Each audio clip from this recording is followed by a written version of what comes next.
nento yokubana ndaza apha kum ke ngoku ndandisatshatile uba sasikwazi ukumka endlini sixabene impi embi, but ukungena kwethu egeyithini yasenkonzweni kuzawuba mnandi kuhlekwe kuthini, ade amane ezofuna izinto apha kuwe, siyipritende loo nto. Xa sibuyele emva siqala apho besigqibele khona.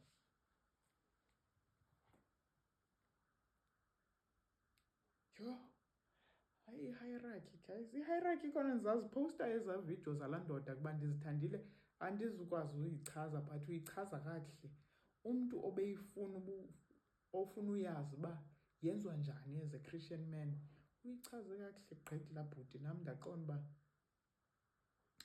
hayi ndingathobela ebantwini abayi-understand olu hlobo, ndingathobela. Andinoba nangxaki kuba they will be leading like Christ, as Christ is leading